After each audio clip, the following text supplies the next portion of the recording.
Jingliu is the latest character to release on Honkai Star Rail, and the biggest question people always ask others and themselves is, should I summon? Well, let's find out if you should or shouldn't pull for Jingliu. Okay, so to start things off, let's do an overview of her kit and everything that she can do in the game. Now, her basic attack is just a single target damage dealing skill that deals ice damage equal to 50% of Jingliu's attack to a single enemy. Then we have a skill called Transcendent Flash. This is a single target skill. It's going to cost you 1 skill point, and it deals ice damage equal to 100% of Jingliu's attack to a single enemy and obtains 1 stack of syzygy. Then this skill can also be enhanced to a skill called Moon on Glacial River. Now this is a blast skill, meaning whoever Jingliu is going to target is going to do a good amount of single target damage to that enemy, as well as do some, decent damage to enemies adjacent to that enemy that you choose. And this skill is going to deal 125% of Jingliu's attack to a single enemy, and then 62% of her attack to any adjacent enemies. And then this will also then consume 1 stack of syzygy as well, but does not consume skill points. Okay, so on to what is, I guess, the most important part of Jingliu's kit, which is her talent or passive, which is called Crescent Transmigration. Now this talent is going to be an enhancement effect that you give to Jingliu, and the way you give this effect of Crescent Transmigration, which is going to be a action advance by 100% and a crit rate increase by 40%, and then it also will enhance Jingliu's skill from Transcendent Flash to Moon on Glacial River. Now the way you proc this passive is by giving Jingliu her stacks of syzygy. Now as we've seen previously in the skill, her skill Transcendent Flash will give her 1 stack of syzygy, so all you need to do is either use her skill twice, or we'll get onto in a minute, her ultimate once as well, and then you'll be able to get those stacks of syzygy. Now this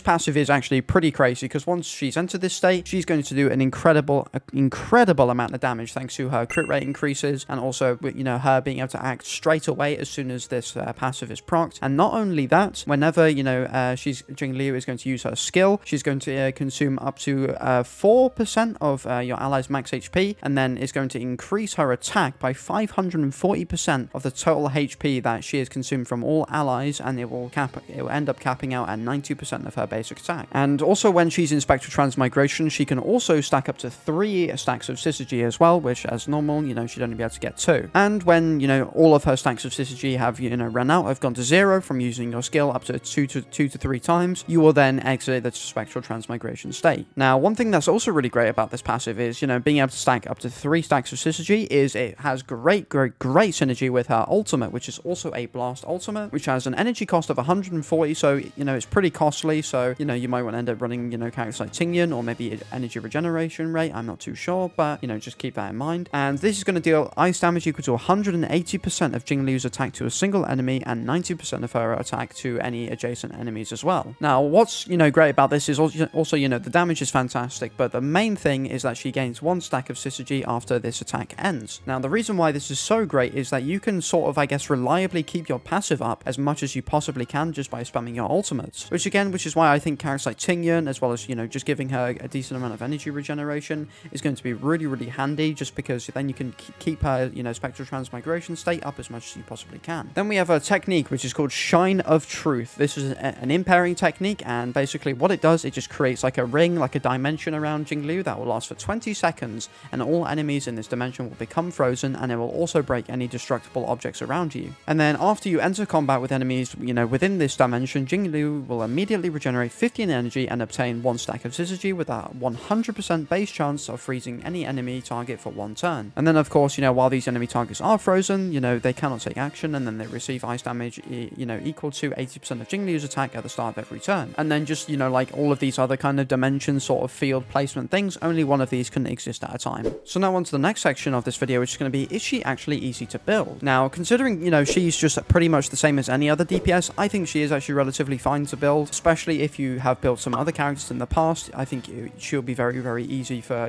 some people to build. Now, this is because the 2 relic sets that you want to put on her is either the 4-piece Hunter of Glacial Forest, which is just the ice damage set, or you want Genius of Brilliant Stars. Now, obviously, I think, a lot of people probably already know why you want Genius of Brilliant Stars on her, but it's simply just for the 4-piece, allowing you to ignore any enemy's defense, as well as, if you're facing against a quantum enemy that has, a quantum weakness or whatever, they will also, have their defense reduced by an additional amount. Now, the reason why this is so good is that it scales really, really, really fantastically with her light cone, I Shall Be My Own Sword, which also, allows her to ignore any enemy's defense as well. So now, exactly how much of a, big damage difference is there between the 4-piece Hunter of Glacial Forest and Genius of Brilliant Stars? Now, courtesy of prideben.gg, we have some damage damage numbers that she's been able to output. Now, with the Genius of Brilliant Stars on the 4-piece against a Quantum Weak enemy, she was able to do 488,553 damage. Then with the Hunter of Glacial Forest on a 4-piece of that, she was able to do 481,606 damage. So, there's roughly around,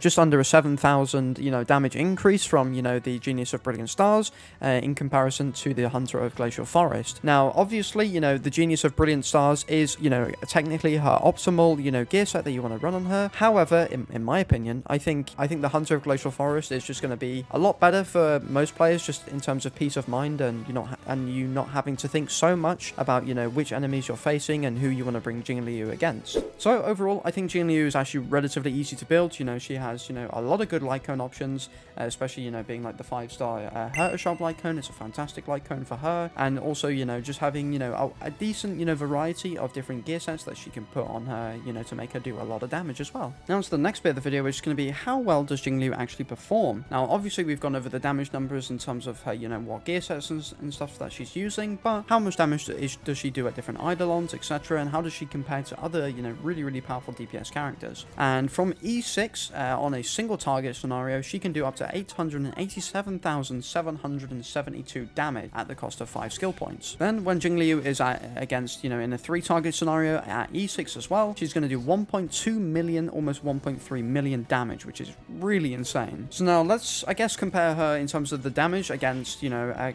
really, really, really popular character right now, being Dan Heng Imbiber to Lune. Now at E6 in a 1-target scenario, Dan Heng Imbiber to Lune can do 964,000 damage at a cost of 26 skill points. So I guess you could say, there is, somewhat of a relatively big damage increase, in terms of, the damage difference. But what I would say is that, considering that Dan Heng is using way, way, way more skill points, I think, depending on, how your account is built and, how much, progress you've made in the game, I think, the value for, I guess, damage is really, really high with Jingliu, because 5 skill points to do, somewhat relative damage to Dan Heng is, pretty insane. Now, onto the penultimate part of the video, which is going to be, is she actually fun to use? Now, the 3 things that I look for, when using characters in, Honkai Star Rail, especially DPS characters, are going to be, do they look cool? Do you like the character? Do I like the character, etc.? Do they do a good amount of damage? Because, the higher damage numbers we see, the more, dopamine our brain releases and the more we enjoy it, right? So, it only makes sense. And then,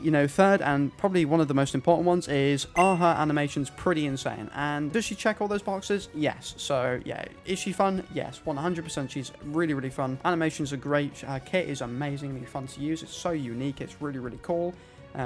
Being allowing to, a character to transform and, change states is always really, really cool. And yeah, she's just absolutely fantastic. Now, onto the final part of the video, which is, should you summon? Now, overall, I think for a lot of people, are going to be summoning on her banner because, she is just a really desirable character, being a, pretty cool, having, really cool points in the story and stuff like that. Her banner is just really, really good, actually, having a lot of really, high value 4-stars, being Qingshui, Tingyun as well, and also Sampo also has his value as well. But I guess, the most important thing you need to look at when deciding if you should summon for, Jingliu is, one, do you just want the character? Do you like the character? Or, if you're not really bothered, if you're, just, I guess, neutral in terms of liking her, then I guess you've got to then look at, how valuable she is going to be to your account. Because realistically, on every Honkai Star Rail account, you don't need that many DPS characters on your account because, especially as we've had, in the past 4 banners, we've had 3 DPS characters released. It's pretty crazy. So I think if you've pulled for a lot of those characters, I don't think you necessarily need her because, characters like Blade, Kafka, they all have their own unique teams. Although Jingliu can be run with Blade, that could be a whole, team that you want to build. So if you want to do that, then I would say pull for her. But I'd say if you don't need a DPS, then I'd say probably not. But if you just really like the character and you do need a DPS or whatever, 100% go for her because, yeah, she looks really cool. I think she's probably going to be the coolest character that releases for a very long time. As I mean, the 1.5 characters look really cool and so does Topaz. But yeah, I don't think anybody's going to